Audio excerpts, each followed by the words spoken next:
Vietnam War was a long, costly and divisive conflict that pitted the communist government of North Vietnam against South Vietnam and its principal ally, the United States. The conflict was intensified by the ongoing Cold War between the United States and the Soviet Union. More than 3 million people, including over 58,000 Americans, were killed in the Vietnam War, and more than half of the dead were Vietnamese civilians. Opposition to the war in the United States bitterly divided Americans, even after President Richard Nixon signed the Paris Peace Accords and ordered the withdrawal of U.S. forces in 1973. Communist forces ended the war by seizing control of South Vietnam in 1975, and the country was unified as the Socialist Republic of Vietnam the following year. Roots of the Vietnam War. Vietnam, a nation in Southeast Asia on the eastern edge of the Indo-Chinese peninsula, had been under French colonial rule since the 19th century. During World War II, Japanese forces invaded Vietnam. To fight off both Japanese occupiers and the French colonial administration, political leader Ho Chi Minh, inspired by Chinese and Soviet communism, formed the Viet Minh, or the League for the Independence of Vietnam.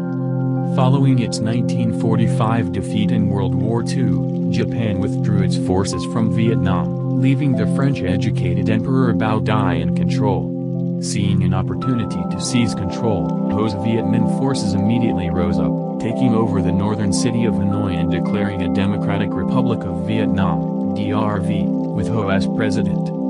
Seeking to regain control of the region, France backed Emperor Bao and set up the State of Vietnam in July 1949, with the city of Saigon as its capital.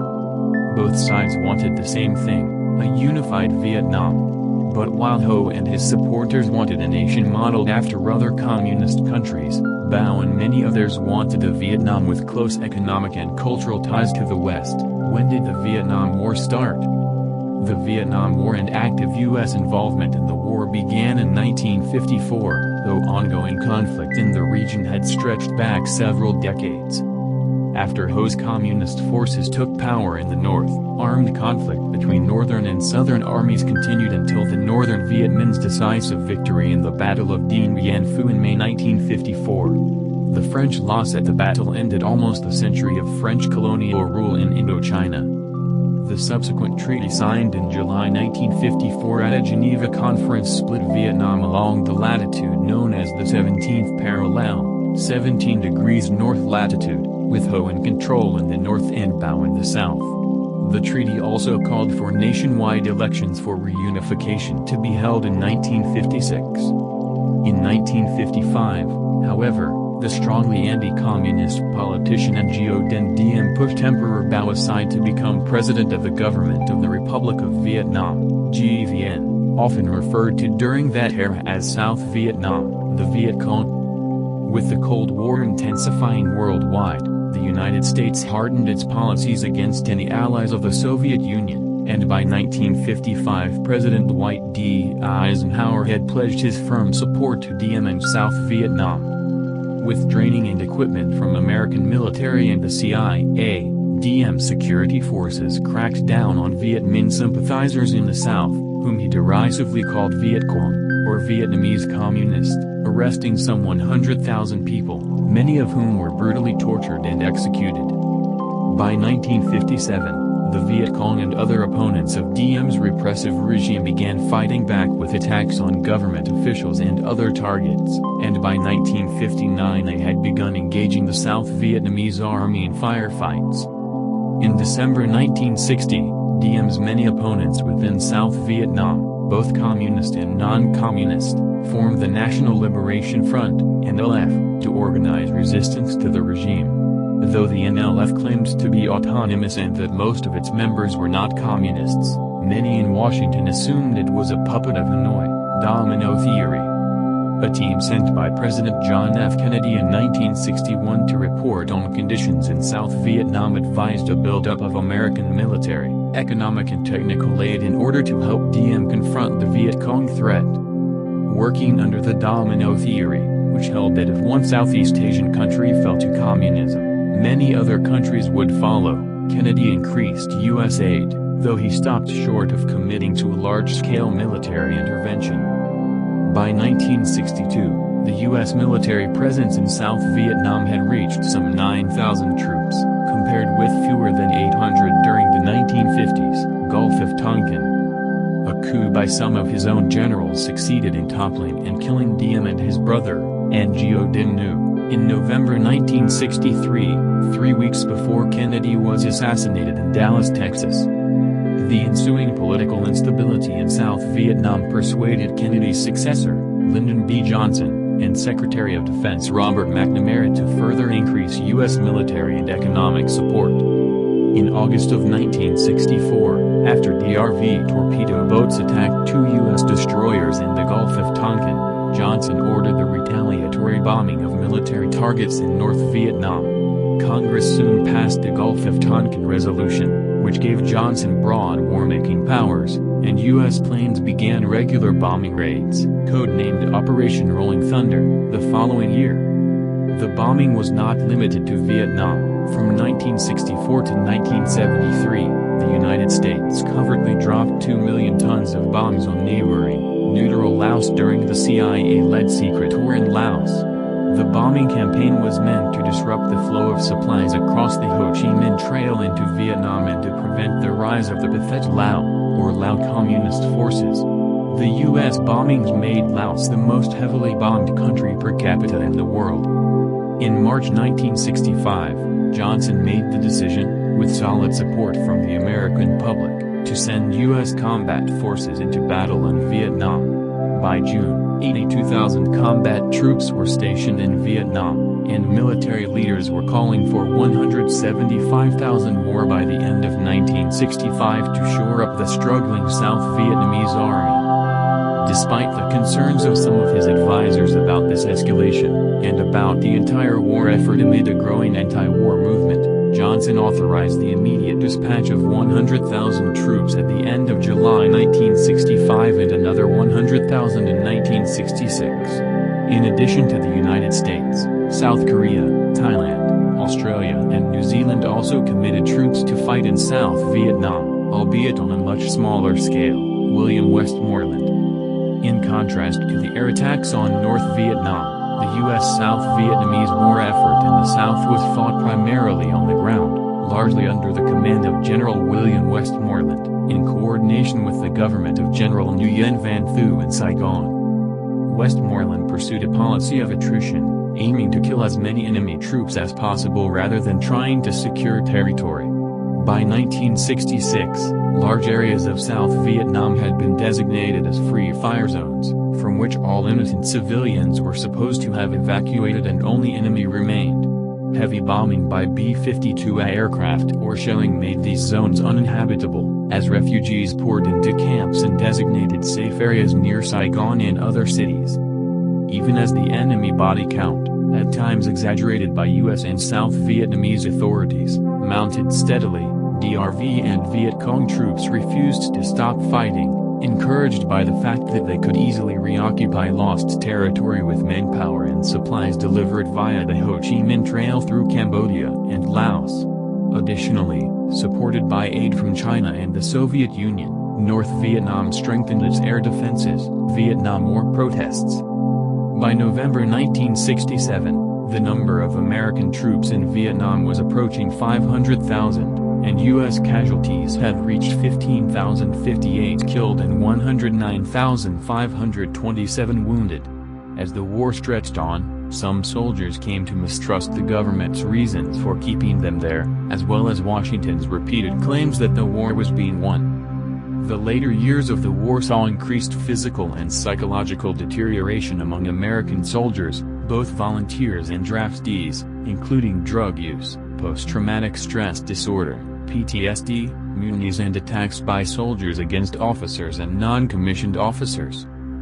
Between July 1966 and December 1973, more than 503,000 U.S. military personnel deserted, and a robust anti-war movement among American forces spawned violent protests, killings and mass incarcerations of personnel stationed in Vietnam as well as within the United States.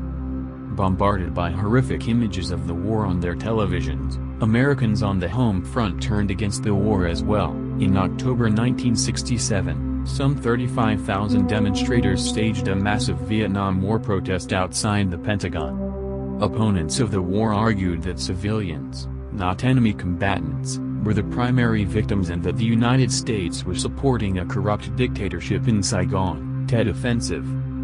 By the end of 1967, Hanoi's communist leadership was growing impatient as well, and sought to strike a decisive blow aimed at forcing the better supplied United States to give up hopes of success.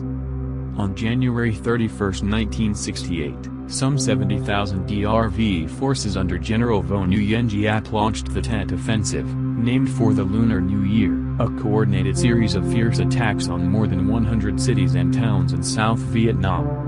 Taken by surprise, U.S. and South Vietnamese forces nonetheless managed to strike back quickly, and the Communists were unable to hold any of the targets for more than a day or two.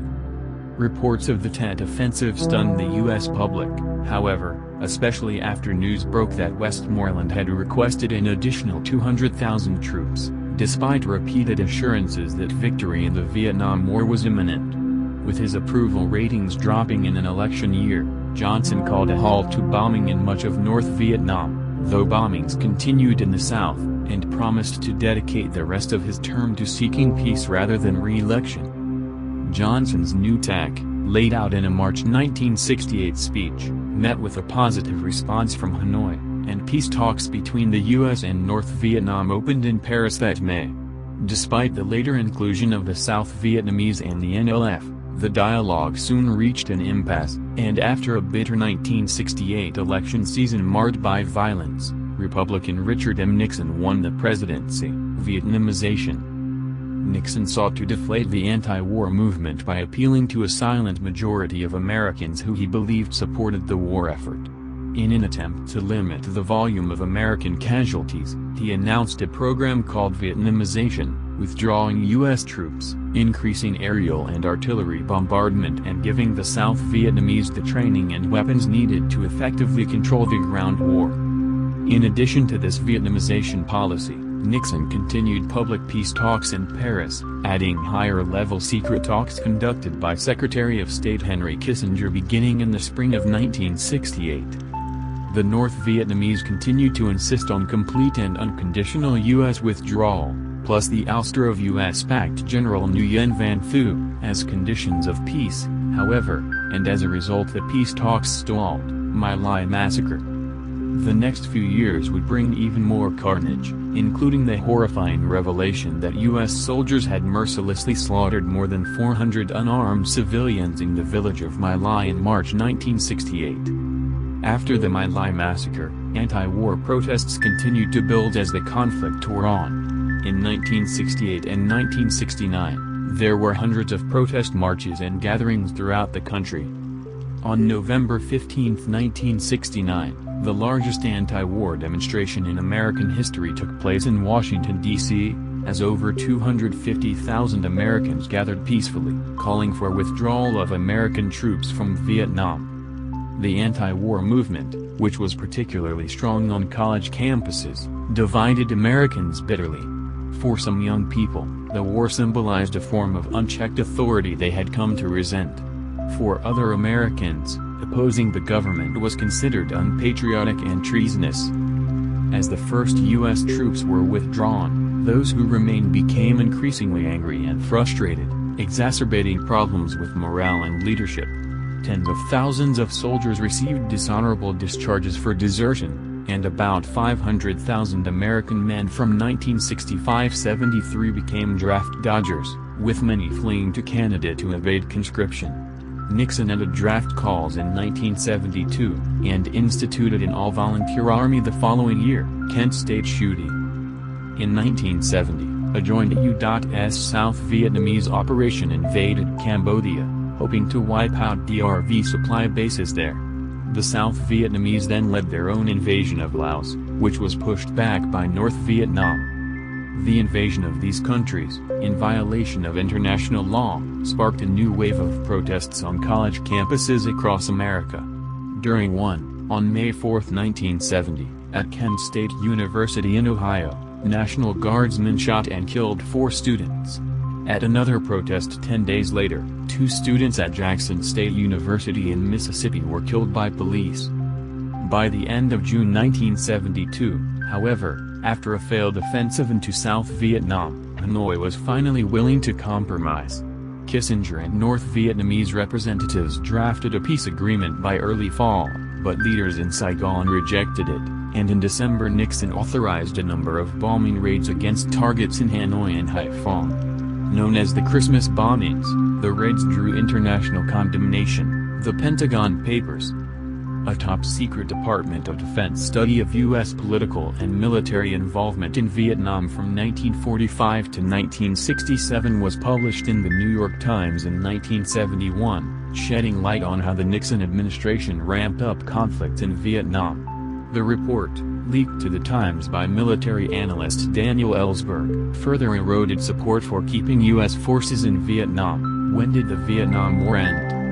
In January 1973, the United States and North Vietnam concluded a final peace agreement, ending open hostilities between the two nations.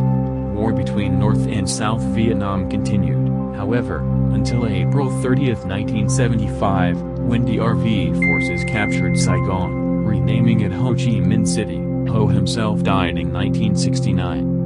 More than 2 decades of violent conflict had inflicted a devastating toll on Vietnam's population. After years of warfare, an estimated 2 million Vietnamese were killed, while 3 million were wounded and another 12 million became refugees. Warfare had demolished the country's infrastructure and economy, and reconstruction proceeded slowly. In 1976, Vietnam was unified as the Socialist Republic of Vietnam, though sporadic violence continued over the next 15 years, including conflicts with neighboring China and Cambodia. Under a broad free market policy put in place in 1986, the economy began to improve, boosted by oil export revenues and an influx of foreign capital. Trade and diplomatic relations between Vietnam and the U.S. resumed in the 1990s. In the United States, the effects of the Vietnam War would linger long after the last troops returned home in 1973.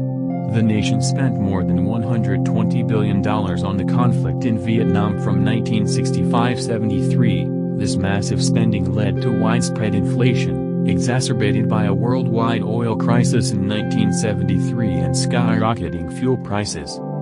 Psychologically, the effects ran even deeper. The war had pierced the myth of American invincibility and had bitterly divided the nation. Many returning veterans faced negative reactions from both opponents of the war, who viewed them as having killed innocent civilians, and its supporters, who saw them as having lost the war, along with physical damage including the effects of exposure to the toxic herbicide Agent Orange, millions of gallons of which had been dumped by U.S. planes on the dense forests of Vietnam. In 1982, the Vietnam Veterans Memorial was unveiled in Washington, D.C. On it were inscribed the names of 57,939 American men and women killed or missing in the war. Later additions brought the total to 58,200.